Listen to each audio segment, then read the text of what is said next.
अभी कहते हैं कि जिनका ये अनुभव नहीं होता है, जिनकी भटकन शुरू रहती है, वो क्यों रहती है? अभी ये श्लोक बहुत ही सुंदर है। हाँ, नास्ति बुद्धि अयुक्तस्य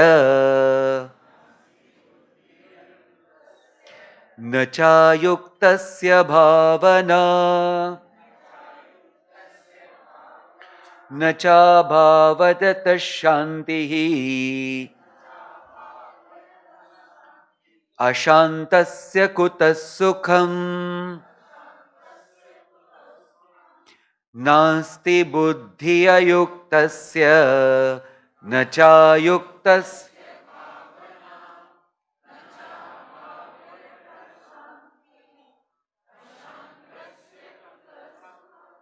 अभी ये श्लोक का पहले हम अर्थ देखेंगे, एकदम सजग होकर के ये हमको पढ़ना है। वो कहते हैं अयुक्तस्य, कि जिसका मन युक्त नहीं है, यानी जिसकी इंद्रिया और मन काबू में नहीं है, ऐसा व्यक्ति बुद्धि न अस्ति, इसकी बुद्धि कभी भी व्यवसायत्मिका नहीं हो सकती है, इसकी बुद्धि अव्यवसायत्मिका रहती है। बोलते फिर क्या होता है? च अयुक्तस्य भावना न, बोले अयुक्त व्यक्ति के लिए कभी भी शांत स्थिति, भावना यानी संपूर्ण प्रशांत स्थिति यहां बोला गया है, तो कभी भी उसकी प्रशांत शांत स्थिति आ नहीं सकती है। च अभावतः, जो अशांत है, शांति न, तो उसके जीवन में जो विचलित है, तो उसके जीवन में शांति कहां से आएगी? तो कहते हैं अशांतस्य सुख कुतम, बोले ऐसा अशांत व्यक्ति है तो उसको सुख कहां से मिलेगा? ऐसे उन्होंने बोला है। अभी one step we will go ahead. First is, बुद्धि जो है जैसे भी है वो किसका परिणाम है? ये प्रश्न है। हमारी बुद्धि जैसी भी है वो किसका परिणाम है? तो ध्यान देना, हमको बच्चों, जब बच्चे थे तो हमको बोला गया बेटा तुम लड़के हो, लड़के हो, लड़के हो। लड़की को बोला गया बेटा तुम लड़की हो, लड़की हो, लड़की हो। बुद्धि में फिट बैठ गया एक चीज, बेटा आपका नाम अमुक अमुक है। कितने बार बताया गया? पूछो मत। अभी देखो, यानी हमारी बुद्धि किसका परिणाम है? हमारी बुद्धि श्रवण का परिणाम है, हाँ या ना? सिंपल टू अंडरस्टैंड, लॉजिकली हमारी बुद्धि श्रवण का परिणाम है। अच्छा, तो क्या सिर्फ ये श्रवण का ही परिणाम है? अभी ध्यान देना, क्या ये सिर्फ श्रवण का ही परिणाम है? तो अभी आपको मैं दूसरा एक उदाहरण देता हूं श्रीमद् भागवत में से। वहां रुक्मिणी जी, उन्होंने सुना भगवान के बारे में, भगवान ऐसे, भगवान वैसे वैसे है। उसके बाद में उसके ऊपर चिंतन किया, हाँ या ना? यानी जब मन पहले सुनता है फिर चिंतन करता है, तो फिर उसके बाद वो निर्णय लेता है, यानी मन और बुद्धि। तो ध्यान में आना कि जैसे ही जिसकी भी बुद्धि है वो परिणाम हमारे ही श्रवण और मनन का है। तो आपने किस चीज का श्रवण किया और किस चीज का मनन किया, उसकी ही परिणामवश आपकी बुद्धि है। इसको ध्यान में रखना। अभी मैं फिर से गुरुदेव का उदाहरण लेता हूं। पहले गुरुदेव की बुद्धि थी, आपने वो ऑन अ क्वेस्ट मूवी देखा? अगर देखा नहीं है तो please see, we have a CD available. तो उसमें गुरुदेव से ऐसे चर्चा करते उसके मित्र, तब गुरुदेव को ऐसे दिखाया है कंप्लीट नास्तिक, और बाद में देखो गुरुदेव कि जिन्होंने ये सारे जगत को उठाया और इस शास्त्र से जोड़ा। अभी देखो, पहले उनकी बुद्धि कैसे थी, वो भी श्रवण और मनन का परिणाम है। और उसके बाद में महात्मा से जुड़ने के बाद, श्रवण करने के बाद, मनन करने के बाद बुद्धि की स्थिति क्या हो गई? हाँ या ना? अभी देखो, ये बहुत बड़ी बात है, इसको पहले समझना चाहिए। हमारी बुद्धि जो है वो श्रवण और मनन का परिणाम है। इसलिए हम सबने ध्यान रखना है कि मैं किस चीज का श्रवण करता हूं, किस चीज पे मनन करता हूं। आजकल तो सब चल रहा है इलेक्शन का बड़ा माहौल, और लोग पता नहीं कितने बार उसके बारे में बातें करते रहते। तो अभी इनकी बुद्धि कैसे बनेगी, आप सोचो। मैंने तो एक उदाहरण दे दिया, तो ध्यान में रखना ये बात है। फिर बोलते हैं कि श्रवण मनन करने से एक स्थिति तो आ जाती है। बोले उस स्थिति के बाद, अगर उसके बाद ये भावना से अगर आपके बुद्धि को जोड़ा नहीं, अभी आप भावना यानी निदिध्यासनम, भावना यानी क्या है? निदिध्यासनम, मेडिटेशन। तो ये बुद्धि एक स्तर पर जाके रुक जाती है। क्या करती है? एक स्तर पर जाके रुक जाती है। इस व्यक्ति की साधना एक स्तर पर जाके रुक जाती है। अच्छा तो लगता है, बट पूरी तरह से दुख का नाश नहीं होता है। इसलिए इस मन और बुद्धि को निदिध्यासन से जोड़ना अत्यंत अनिवार्य है। तो बोलते हैं श्रवण और मनन से बुद्धि बढ़ती तो है, लेकिन निदिध्यासन से वो स्थिर होती है। इसको प्लीज ध्यान में रखिएगा। श्रवण और मनन से उसकी पूरी जो सीमा है वो तो बहुत बड़ी प्रगल्भ हो जाती है, बढ़ जाती है, लेकिन वो स्थिर नहीं होती है। तो ये स्थिर कब होती है? जब उसके मन में पूरी तरह से ये कन्विक्शन हो जाता है कि एक ही एक सत्य है, दूसरा कोई नहीं।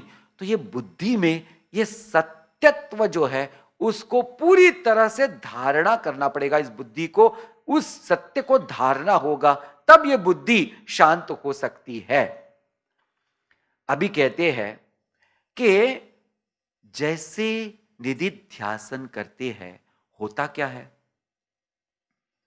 तो हम ध्यान देना, अभी ये वेदांतिक टर्म है, विजातीय वृत्ति प्रवाह को सजातीय वृत्ति प्रवाह बनाते हैं। यानी जो बहुत अलग अलग तरह के विचार होते हैं, जिनमें विषय भी होते हैं और भी कुछ होता है, उनको हम सजातीय बनाते हैं। यानी जो हमारे हितकारी विचार है, वैसे विचार को हम प्राधान्य देते हैं, हम उसको लाते हैं। तो अभी देखिए कि जब आपको कुछ स्पेशल काम करना पड़ेगा, तो आपको अपने मेमोरी में से जो आपका ज्ञान है उसको बाहर लाना पड़ेगा, है या ना? अन्यथा वो नहीं आएगा। इसलिए ये फर्स्ट अटेम्प्ट है कि वो विजातीय प्रवाह को बाजू करके सजातीय प्रवाह को हमारे मन और बुद्धि में स्थिर करना पड़ेगा। अभी उस सजातीय प्रवाह में से मुख्य एक विचार को आगे बढ़ाना पड़ेगा। उसको बोलते हैं ब्रह्माकार वृत्ति, उसको बोलते हैं ब्रह्माकार वृत्ति। और इस ब्रह्माकार वृत्ति को इतना स्थिर करना पड़ेगा कि वो वृत्ति इस सारे बुद्धि को व्याप लेगी। अभी ध्यान देना, एक जब मन में क्रोध का विचार आता है, तो ये क्रोध का विचार पूरे मन को ग्रासित कर लेता है कि नहीं, है या ना? देखो, कर लेता है। वैसा ही ये है कि ये ब्रह्माकार वृत्ति, ये बुद्धि मन को पूरी तरह से ग्रासित कर लेती है, और फिर सतत प्रयत्न से वो बुद्धि ब्रह्माकार हो जाती है। वो बुद्धि ब्रह्माकार हो जाती है। अभी आप ध्यान देना इसको कि ये कैसा होता है, ब्रह्माकार कैसे होता है। अभी देखो, एक मिट्टी है, ये पानी है, और वो कुम्हार क्या कर रहा है, उसको एक बड़े चक्र पर लगा दिया, और सिर्फ लगाने से नहीं चला है। अभी क्या कर रहा है, उसको एक हाथ बाहर से और एक हाथ अंदर से, और ऐसे करके करके करके पहले ये मिट्टी का ढेला था, अभी ये मिट्टी का ढेला, देखो ये मिट्टी का ढेला, इसको शेप आ गया, अभी इतना सुंदर शेप आ गया। फिर इसको इसने रखा उस फर्नेस में। अभी देखो ये फर्नेस जो है ना, ये है सतत प्रयत्न। ये फर्नेस में रखा और अभी ये मिट्टी का ढेला जो आकार ले चुका है बट अभी कमजोर है, वो तपने से अभी इतना बढ़िया हो गया कि अभी वो टक टक करो तो फूटता नहीं है। अभी ध्यान देना, यह है ब्रह्माकार वृत्ति का कमाल, कि जब हम उसको ऐसे पूरे प्रयत्न से हमारी मन और बुद्धि में पूरी तरह से ग्रहण करने के लिए एक वातावरण निर्मित करते हैं, और जब हो जाता है तो वो मन और बुद्धि ब्रह्माकार बन जाती है। अभी जैसे मैंने इस घड़े का उदाहरण दिया, वैसे तो बोलते हैं ज्ञान मार्ग के लिए जो अधिकारी है श्रवण करने का, उसके लिए अधिकारित्व है साधन चतुष्टय संपन्न पुरुष। तो साधन चतुष्टय संपन्न क्या चीज है? विवेक, वैराग्य, समाधि, षट्क संपत्ति, मुमुक्षुत्वम च इति। ऐसा अधिकारी जब यह शास्त्र का श्रवण करता है, मनन करता है और फिर निधिध्यासन करता है, तब उसकी मन की और बुद्धि की जो परिस्थिति हमने अभी सोची है, वैसे ब्रह्माकार होकर के ब्रह्म को पूरी तरह से ग्रहण कर लेती है। भगवान, ऐसे व्यक्ति का फिर क्या होता है? भगवान कहते हैं, अभी देखो क्या होता है।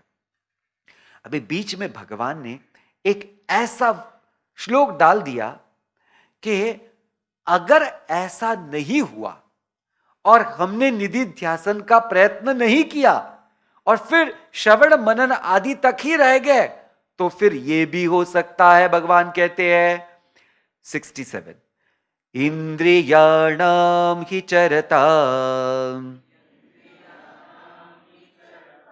यन्मनोनुविधीयते तदस्य हरति प्रज्ञा वायुर्नाममिमं वसि इंद्रियाणाम हि चरता।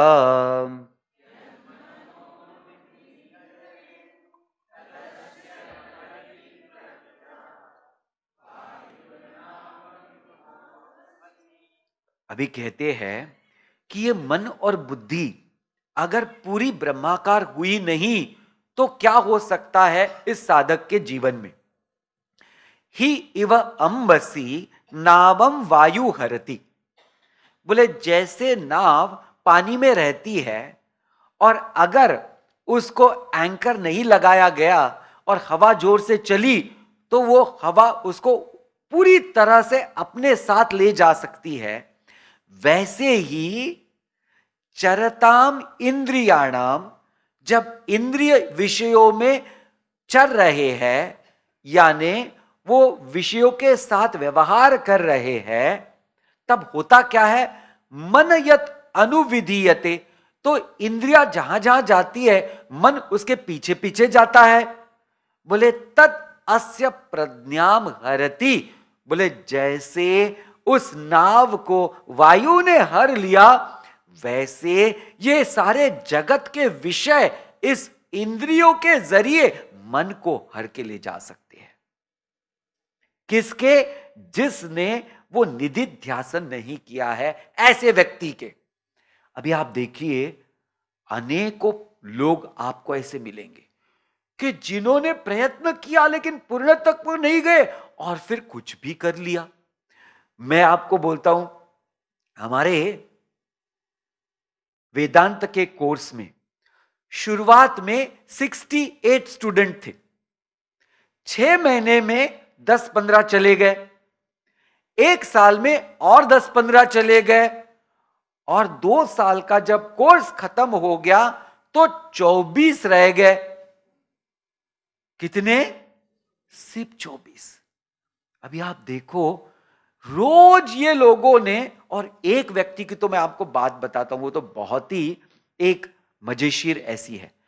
एक व्यक्ति मांडुक्य उपनिषद चल रहा था, यानी कोर्स का सबसे इंपॉर्टेंट सब्जेक्ट होता है, और वो अभी पूर्ण होने के बाद कोर्स भी पूर्ण हो जाता है, यानी सिर्फ 1.5 महीना रह गया था। इस व्यक्ति के मन में आ गया, नहीं अभी हो गया, मैं नहीं सह सकता। भैया ये गया आचार्य जी के पास। आचार्य जी ने बोला, अरे रुक जाओ, मैं तुमको कुछ भी जबरदस्ती नहीं करूंगा, जैसे आपको रहना है वैसे बस कंप्लीट कर लो, सुन लो। एक दिन रात में जब सब सोए हुए थे, तो ये मीन्स दैट गेट से छलांग मारकर चला गया। तो आप देख सकते हैं कि ये मन की स्थिति क्या हो सकती है। तो वायु नाम इमाम्बसी, ऐसे इस मन को ये हर लेके जा सकता है कि वहां फिर उस मन की स्थिति दयनीय हो सकती है। तो ये बात यहां कही है।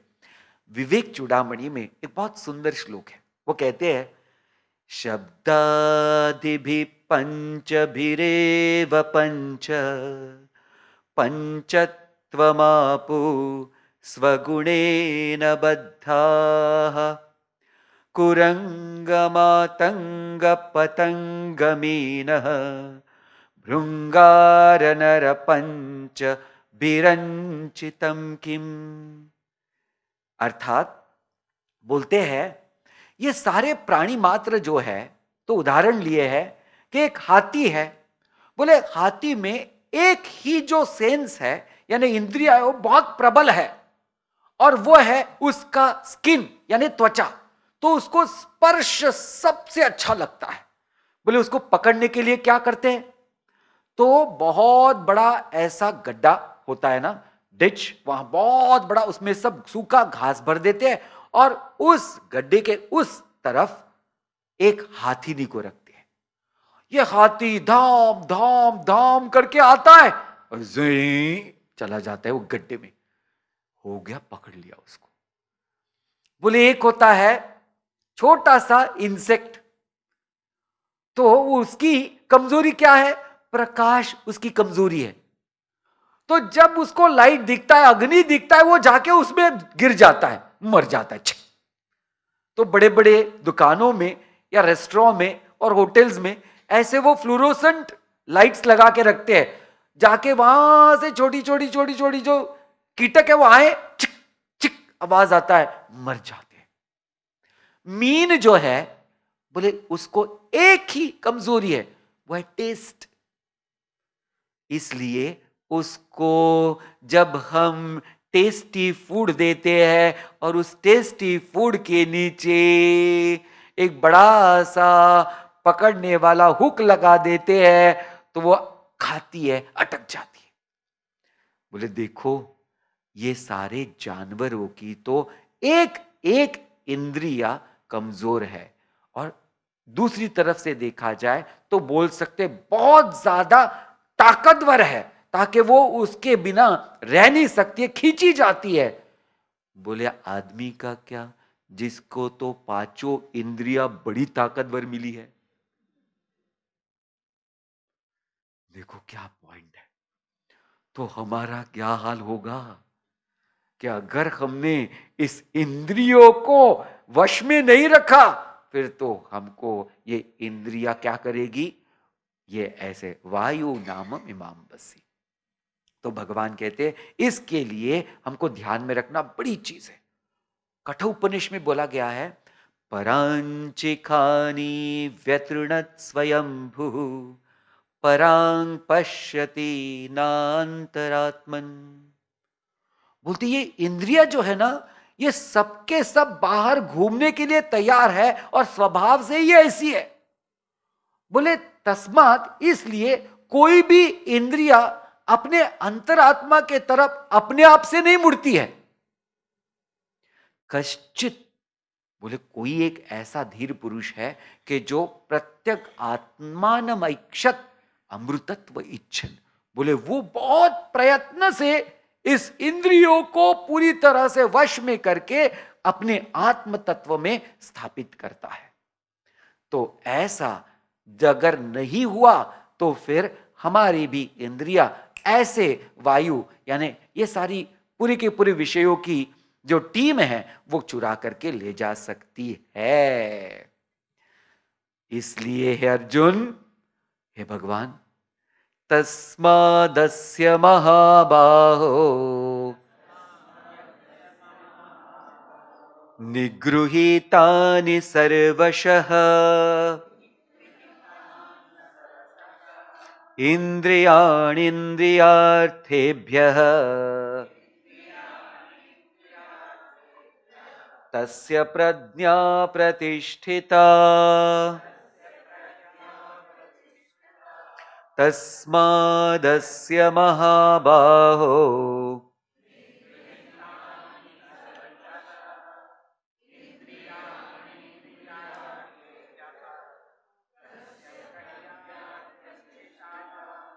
इसलिए अर्जुन तस्मात देयरफॉर महाबाहो, हे माइटी आर्म्ड, तुम्हारी बाहु इतनी ताकतवर है, तुम कर सकते हो।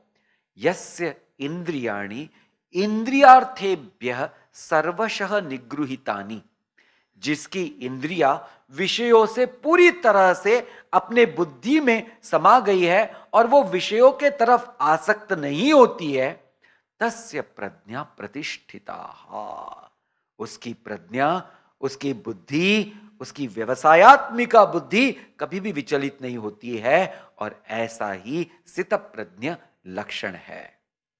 आगे चलते हैं। अभी कहते हैं कि जो व्यक्ति है ना, इसका आत्म साक्षात्कार कैसे हुआ और ये आत्म साक्षात्कारी जीवन कैसे जीता है व्यक्ति। या निशा सर्वभूतानां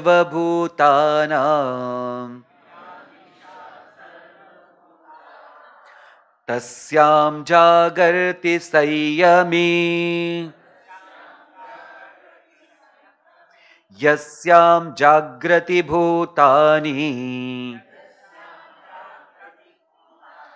सा निशा पश्यतो मुनेः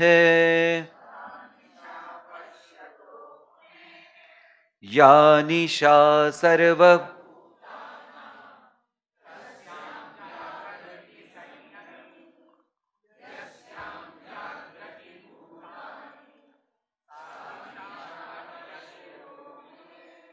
सर्वभूतानां, संपूर्ण प्राणियों के लिए, या निशा, जो रात्रि है अंधकार के समान, तस्याम, अभी ये जो व्यक्ति है जिसकी प्रज्ञा प्रतिष्ठित है, स्थित प्रज्ञ है, जिसको यहां संयमी बोला गया है, जागृति, बोले वो व्यक्ति के लिए वो रात नहीं है, वो तो जाग रहा है। यस्याम, जो लोग पूरी तरह से विषयासक्त है, सर्व कौन, सर्वभूतानि, सारे के सारे ये व्यक्ति प्राणी लोग, वो क्या करते हैं, वो जागते हैं कब, बोले जब सब विषय उनके सामने रहते हैं तो वो विषयों के पीछे भागते रहते हैं, तो विषयों के जगत में ये पूरी तरह से जागृत है। पश्यत मुने सानिशा, बोले ऐसे सारे जगत के विषयों के इस पूरे के पूरे विश्व में वो पूरी तरह से सोया हुआ है। अरे जब अज्ञानी व्यक्ति जिस चीज के प्रति जागृत है उसके प्रति यह स्थित प्रज्ञ सोया हुआ है, और यह स्थित प्रज्ञ जिसके प्रति जागृत है, सारा संसार उसके प्रति सोया हुआ है। तो कहते हैं अभी देखो, संयमी यहां उधर किया गया है तत्वविद को, यानी स्थित प्रज्ञ को। संयमी तत्वविद पुरुष, जिसने तत्व को जान लिया। यह कौन है, यह है ब्रह्म ज्ञानी, और यही स्थित प्रज्ञ है। और इसकी इंद्रिया कैसी है? वशे हि यस्येन्द्रियाणि तस्य प्रज्ञा प्रतिष्ठिता। इसकी इंद्रिया सब के सब पूरी तरह से वश में है, इसलिए उसकी बुद्धि जो व्यवसायत्मिका है वो पूरी ब्रह्माकार होकर के ब्रह्म ही हो गई है। तो अभी गौड़पादाचार्य जी, ये कौन है? शंकराचार्य जी के गुरु कौन है? गोविंद पादा जी। और गोविंद पाद जी के गुरु कौन है? गौड़पादाचार्य जी। तो गौड़पादाचार्य जी एक बहुत सुंदर बात कहते हैं। वो बोलते हैं ये स्वप्न, ये जागृत और ये निद्रा, ये क्या चीज है? कहते हैं अन्यथा गृह्णत स्वप्न। इसको मैं भी एक्सप्लेन करता हूं, छोटे छोटे स्टेटमेंट लेते हैं। अन्यथा गृह्णत स्वप्न, जो चीज जैसी है वैसी न देख करके हम उसको कुछ और ही देखे, ऐसी जो अवस्था है उसको स्वप्न कहते हैं। इसको आप ध्यान रखना। जो चीज जैसी है वैसी न देखते हुए उसको अन्य चीज के तरह देखे, तो ऐसी जो अवस्था है उसको स्वप्न कहते हैं। जैसे अब ये आदमी जब सपने में है, घोड़े है ही नहीं, ये बैठा है घोड़े पे और जा रहा है ठका ठका करते हुए, अरे वो घोड़ा है ही नहीं। भैया ऐसा ही है, जो है नहीं लेकिन वो देख रहा है। ध्यान में आया? पानी है ही नहीं बट वो पानी में तैर रहा है। वो मोटा है ही नहीं लेकिन डॉक्टर के पास जाकर के वो डाइटिंग के लिए न्यूट्रिशनिस्ट के पास जाकर के प्रिस्क्रिप्शन मांग रहा है। ये कब? ये सब सपने में। तो बोलते हैं ऐसा जो व्यक्ति है उसको बोलते हैं सपने में रहने वाला व्यक्ति। तो अन्यथा गृह्णन, वो कभी भी जैसा जो है वैसा नहीं देखता है, अन्य तरह से देखते रहता है। फिर दूसरी तरह निद्रा क्या चीज है? बोले निद्रा तत्वे अजानतः। निद्रा तत्वे अजानतः, निद्रा में तत्व की पहचान नहीं होती है। क्यों? क्योंकि निद्रा ऐसी स्थिति है कि जहां किसी भी चीज का अज्ञान है, पूरी तरह से अज्ञान। तो ऐसे स्थिति में तत्व को जान नहीं सकते हैं कोई भी व्यक्ति। अभी इसको सुषुप्ति कहते हैं। अभी आगे चलते, बोलते विपर्यासे तयो क्षीणे तुरीयम पदम अश्नुते। स्वप्न और जागृत में अज्ञानी व्यक्ति करता क्या है? सपने में, स्वप्न अवस्था में जो वो सपने में प्रोजेक्शन करता है वही वो जागृत में भी देखता है। देखना, ध्यान देना इसके ऊपर। जो जैसा है वो उसको वैसा नहीं दिखता है, वो उसको पूरी तरह से कलर करके फिर देखते रहता है।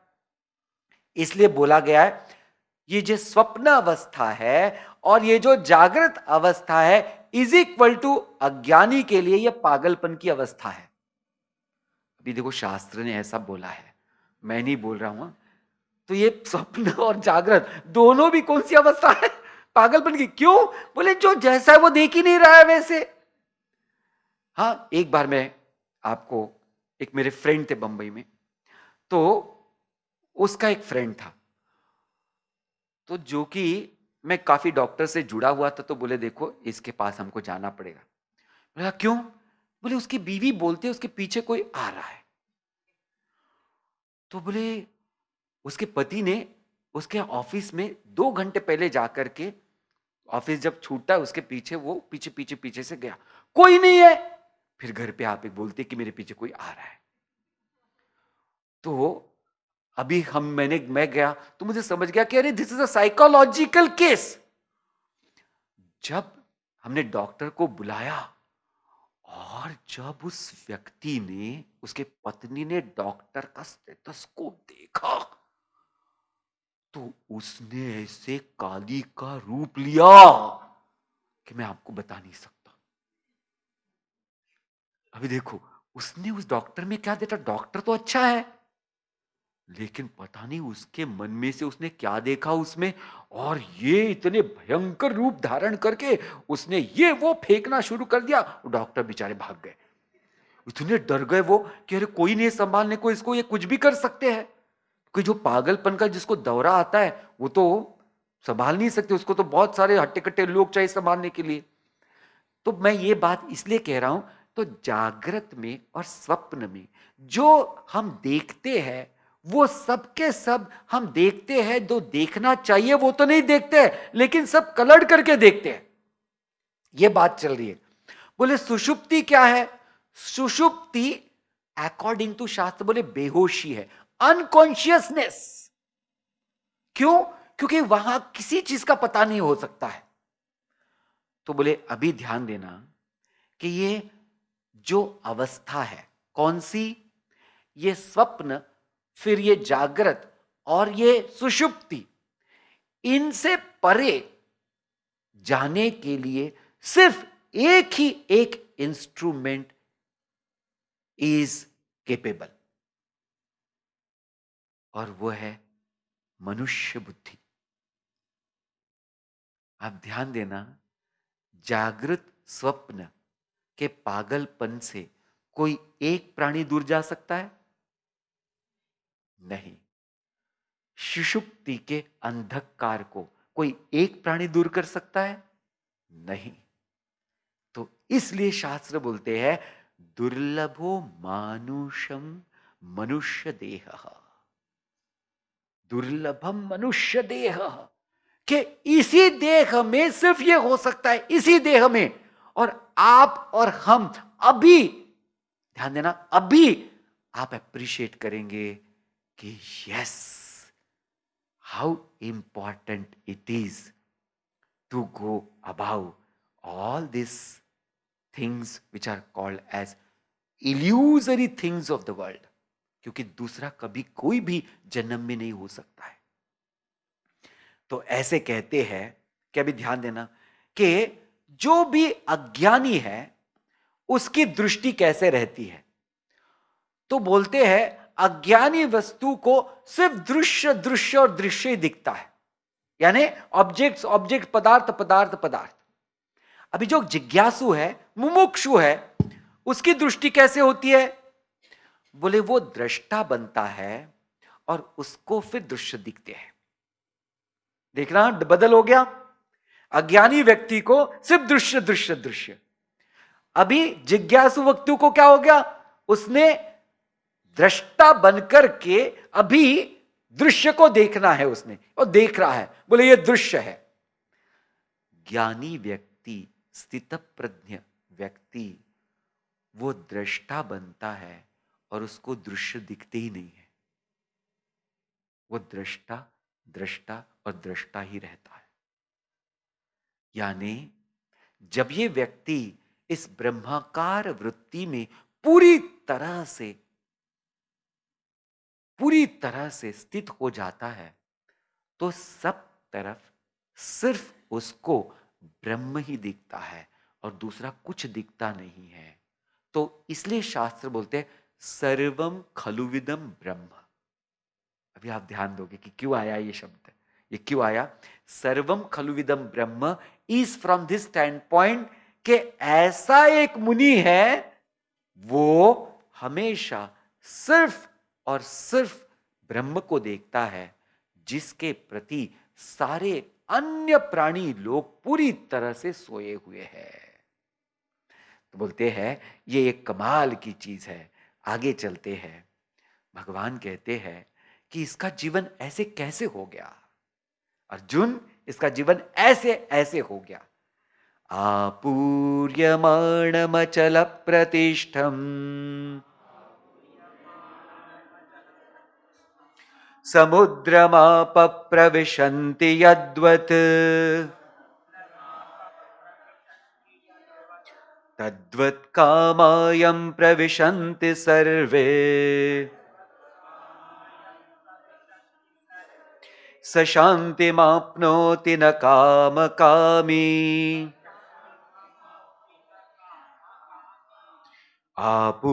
आपूर्यमाणमचल प्रतिष्ठम्।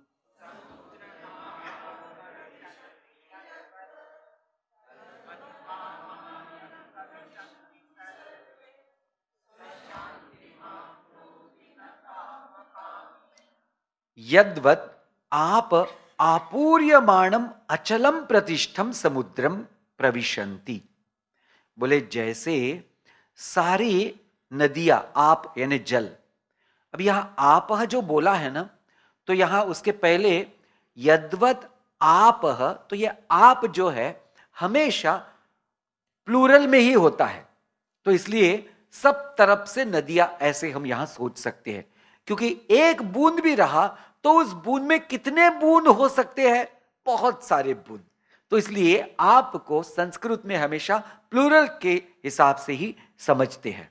तो बोलते हैं ऐसे सब नदियां जब समुद्र में आती है, आपूर्यमाण, सब ओर से परिपूर्ण है ये समुद्र, और ये कैसा है, परिपूर्ण होकर के भी अचलम प्रतिष्ठम, ये कभी भी बहुत इधर उधर जाता नहीं है, अपने दायरे में रहता है।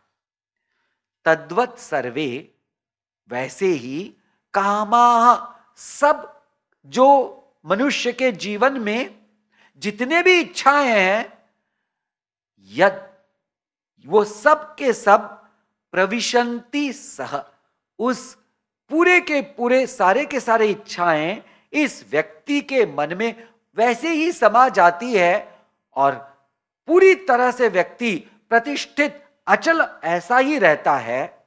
कैसा, जैसा समुद्र रहता है।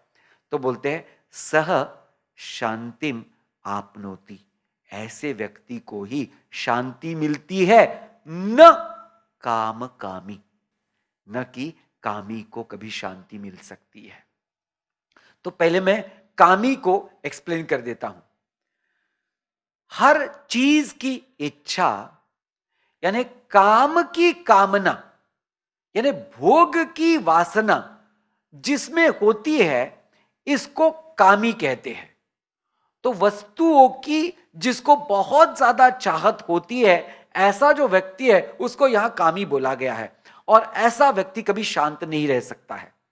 अभी कहते हैं समुद्र किसको कहते हैं, तो शास्त्र में समुद्र को कैसे एक्सप्लेन किया, देखिए, समुद्रीयच्यते, समुद्रीयच्यते इति समुद्रः, यानी जिसमें समुद्रेक होवे, यानी जैसे जिसमें उछाल आवे और फिर से वो उछाल जावे, जैसे टाइड आती है टाइड जाती है, तो जवार जवार भाटा चलते रहता है इस समुद्र में। तो बोले ऐसे चीज को समुद्र कहते हैं। अब ये समुद्र को अपूर्ण क्यों कहा, पूर्ण यानी भरा हुआ, अपूर्ण यानी इसमें जरा भी कमी नहीं है किसी भी चीज की। तो कितना भी पानी आए, कितना भी पानी आए, कितना भी पानी आए, ये पूरी तरह से भरा ही रहता है। और पानी अभी ग्रीष्म ऋतु में आना बंद हो गया, नदियां पानी लाना बंद कर दी, फिर भी ये अपूर्ण ही रहता है। यानी पानी आए या पानी नहीं आए, फिर भी ये जैसे के वैसे। दूसरा इसको क्या बोला गया, अचलम प्रतिष्ठम, बोले वो कभी भी अपनी जो स्थिति है उससे वो कभी भी नीचे नहीं आता है, यानी वो कभी भी उस स्थिति को छोड़ता नहीं है। तो इसलिए वो प्रतिष्ठित है, पूरी तरह से प्रतिष्ठित है। और इसलिए कैसे, भगवान कहते हैं कि ये समुद्र कैसा है, बोले इतना इतना गहरा है कि उसकी गहराई नापना एक साधारण व्यक्ति के लिए बहुत ही कठिन बात है। वैसे ही इस ब्रह्म को जानना एक साधारण व्यक्ति के लिए बहुत कठिन है। पर जिस व्यक्ति ने सारी कामनाओं को अपने वश में कर दिया और उस कामनाओं को पूरी तरह से शांत कर दिया, ऐसा व्यक्ति इस ब्रह्म को जान सकता है, न कि काम कामी। तो ऐसे सुंदर बात यहां कही है। तो ये कह करके हम आगे चलते हैं। भगवान कहते हैं कि ऐसा व्यक्ति ही सिर्फ और सिर्फ शांति को, परम शांति को पा सकता है। विहाय कामान्य सर्वान् पुमांश्चरति निःस्पृहः निर्ममो निरहङ्कारः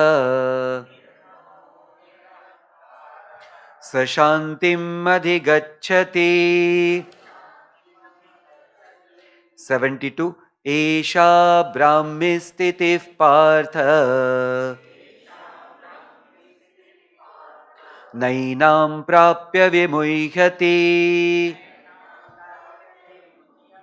स्थित्वा स्यामन्तकालेऽपि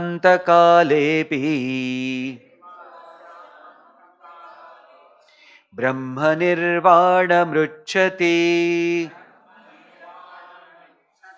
ॐ तत्सद्। इति श्रीमद्भगवद्गीतासु उपनिषत्सु ब्रह्मविद्यायां योगशास्त्रे श्रीकृष्णार्जुनसंवादे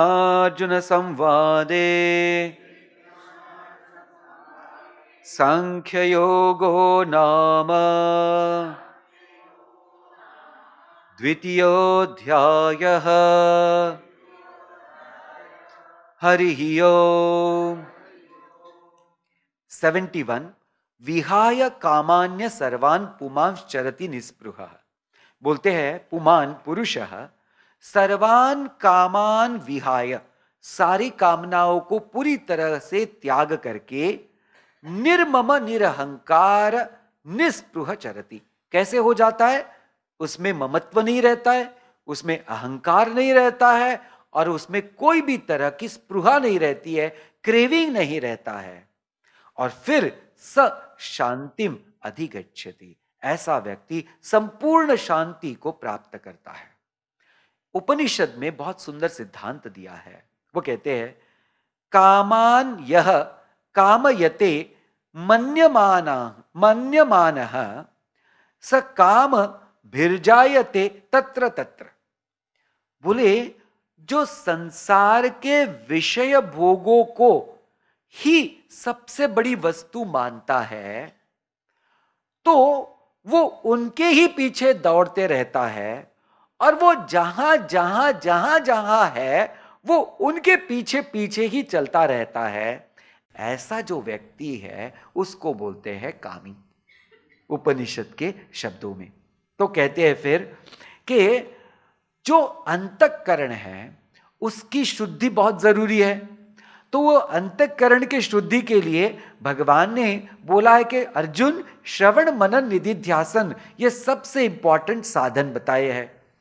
ऐसा जो साधन करेगा उसका अंतःकरण शुद्ध होगा और शुद्ध अंतःकरण में स्पृहा नहीं रहती है।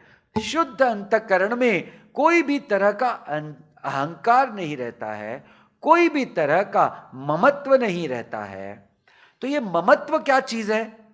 जब तक अज्ञान की निवृत्ति नहीं होती है तो दूजापन बना रहता है, मैं और मेरा।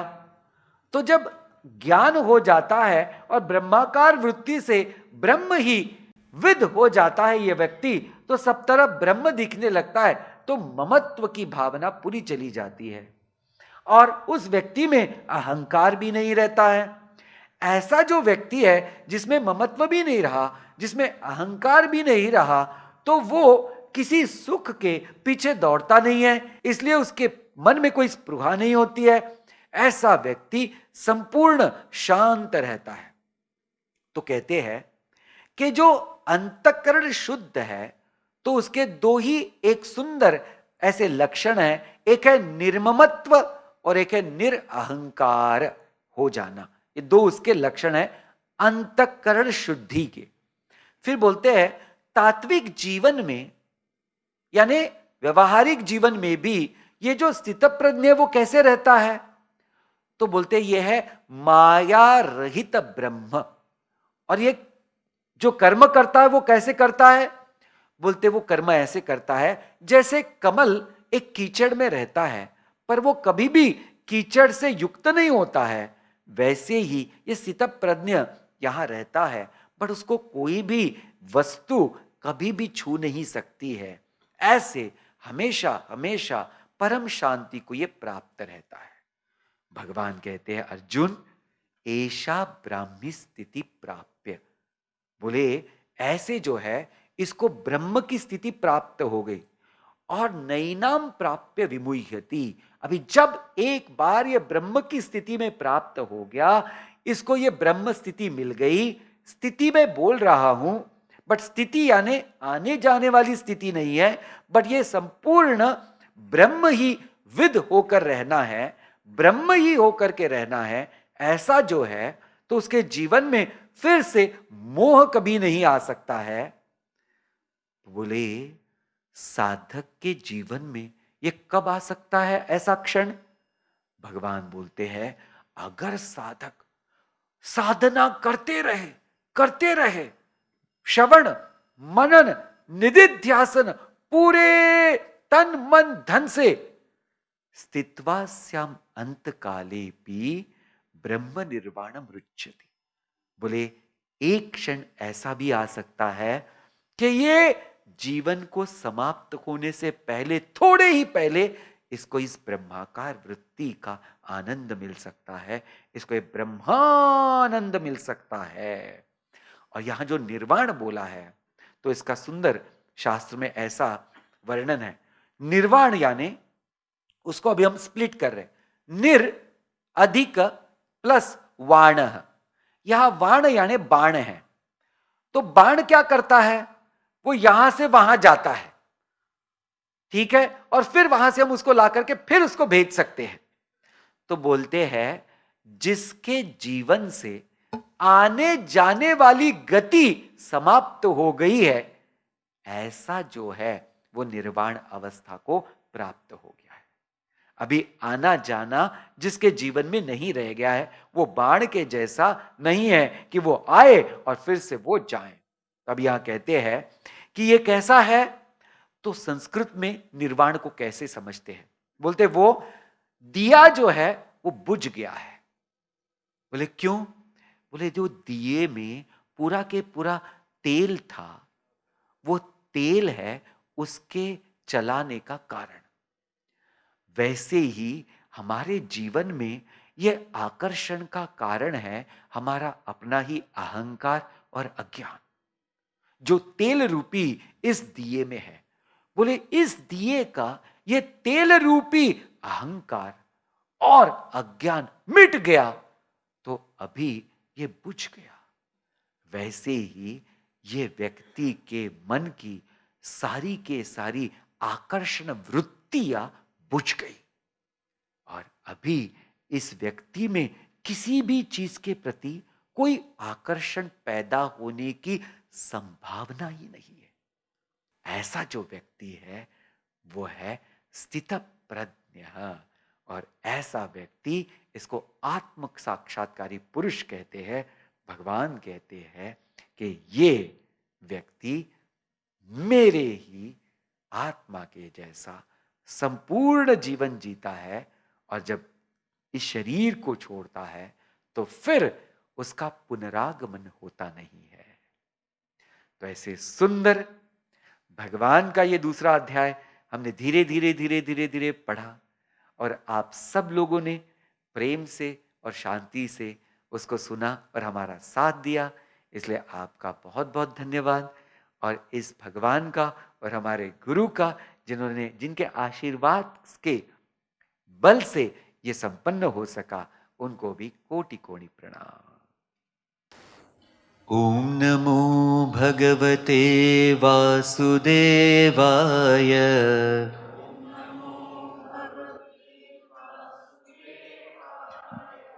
ओम नमो भगवते वासुदेवाय।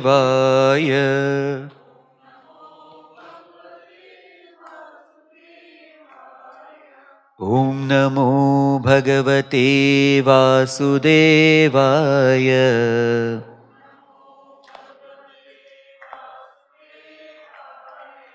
ओम नमो भगवते वासुदेवाय।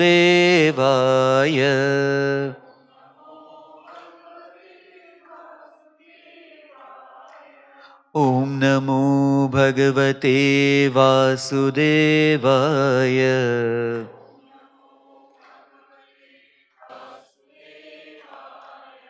ॐ नमो भगवते वासुदेवाय।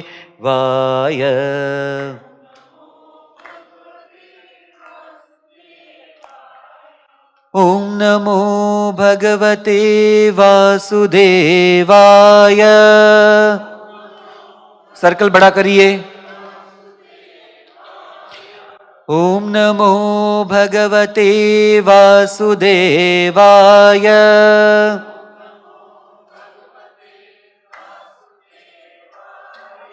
ॐ नमो भगवते वासुदेवाय।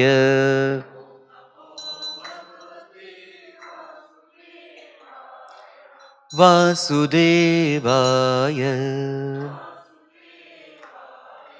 वासुदेवाय।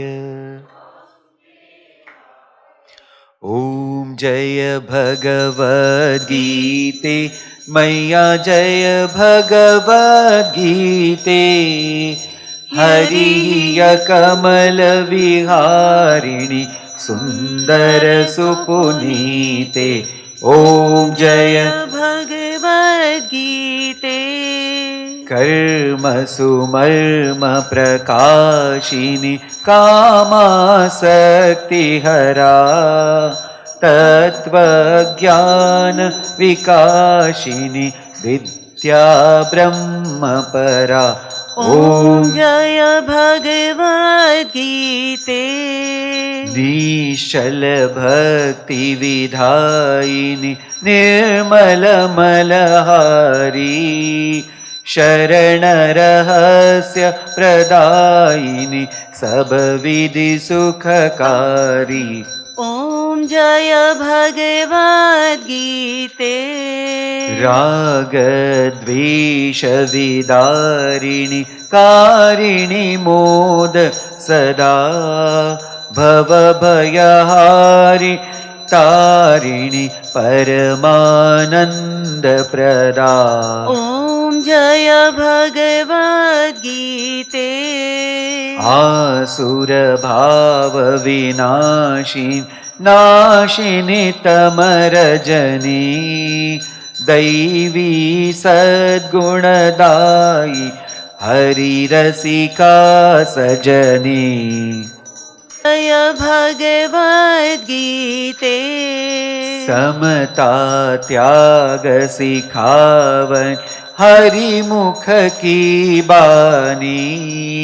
सकल शास्त्र की स्वामिनी श्रुतियों की रानी। ॐ जय भगवद्गीते। दया सुधा बरसावन मातु कृपा की जय। हरिपद प्रेम दान कर अपनो कर लीजे। ॐ जय भगवद्गीते। ॐ जय भगवद्गीते मैया जय भगवद्गीते। हरिय कमल विहारी सुंदर सुपुनीते। ॐ जय भगवद्गीते। ॐ जय भगवद्गीते। ॐ जय भगवद्गीते। ॐ न तत्र सूर्यो भाति न चन्द्रतारकं। नेमा विद्युतो भान्ति कुतो यमग्नि। तमेव भान्तमनुभाति सर्वं तस्य भासा सर्वमिदं विभाति।